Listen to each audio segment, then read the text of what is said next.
அழைப்புக்காக உங்களுக்கு எல்லாருக்கும் நான் நன்றி சொல்கிறேன். அல்லேலூயா.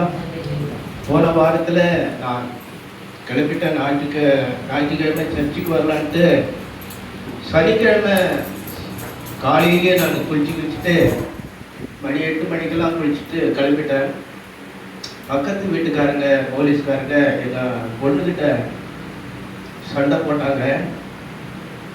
அது என்னன்னாக்க அந்த இடத்துல நான் 40 வருஷமா இருக்கிறேன்.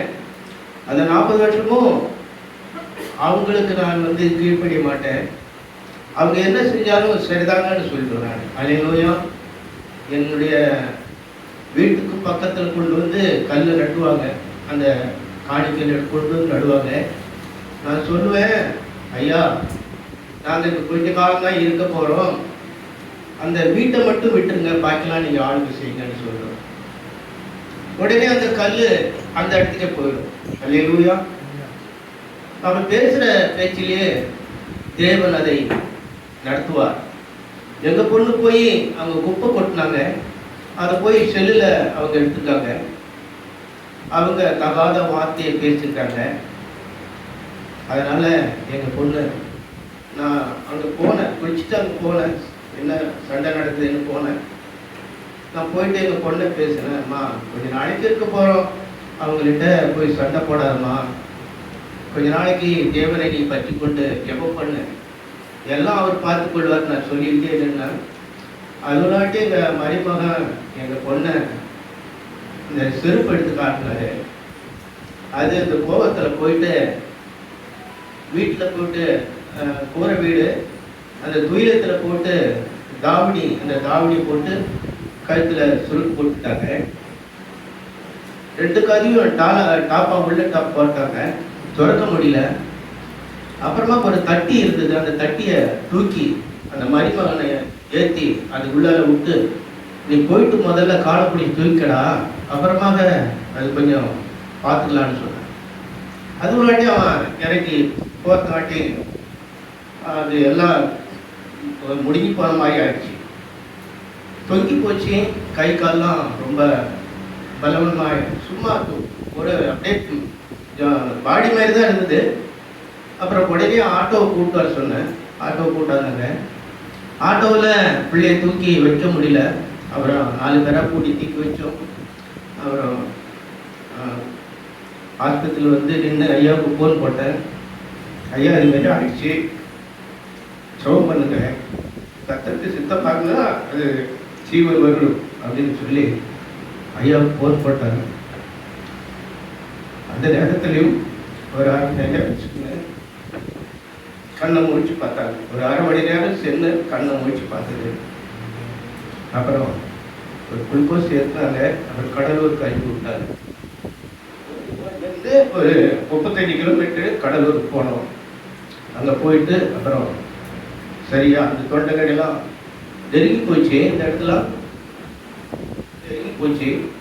அப்புறம் அந்த டாக்டர் பார்த்துட்டு அதுக்கு தகுந்த மருந்து ஊசிலாம் போட்டு டீச்சார்ஜ் பண்ணி அனுப்புனாங்க. வீட்டுக்கு கொண்டு வந்து விட்டுட்டு தான் இந்த வாரம் உங்க முன்னால நான் சாட்சியாக நிற்கிறேன். அதுங்க தேவன் ஒரு காரியத்தை செய்தால் அது நித்தியான காரியமா இருக்கும். அல்லேலூயா. ஜெபம், உங்க ஜெபமெல்லாம் தேவன் கேட்டார். அதுக்காக நான் உங்களுக்கு கோடி நன்றி சொல்கிறேன். அல்லேலூயா. ஒரு சின்ன பாடல் பாடலான்னு. அல்லேலூயா. ஸ்தோத்திரம். நான் அழுகும் போதெல்லாம் என் அருகில் வந்தவரே, உங்க கரங்களினாலே என் கண்ணை துடைத்தவரே. நான் அழுகும் போதெல்லாம் என் அருகில் வந்தவரே, உங்க கரங்களினாலே என் கண்ணை துடைத்தவரே. அன்பா இருக்கிறென்று சொல்வார்கள்,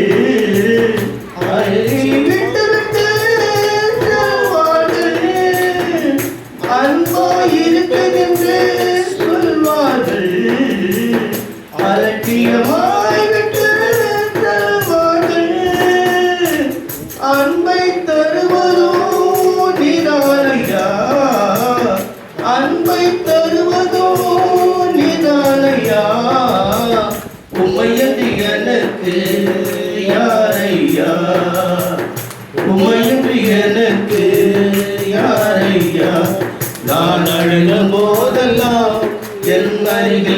வந்தவரே, உங்க கரங்களினாலே என் கண்ணை துடைத்தவரே. உதவி செய்வதென்று சொல்வார்கள், ஒதுக்கி தள்ளிவிட்டு செல்வார்கள்.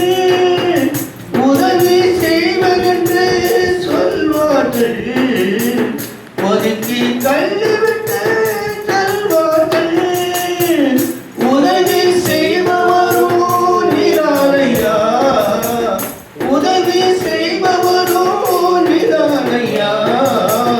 உம்மையன்றி எனக்கு யாரையா, உம்மையன்றி எனக்கு யாரையா. நான் அழுகும் போதெல்லாம் என் அருகில் வந்தவரே, உங்க கரங்களினாலே என் கண்ணை துடைத்தவரே. நான் அழுகும் போதெல்லாம் என் அருகில் வந்தவரே, உங்க கரங்களினாலே என் கண்ணை துடைத்தவரே.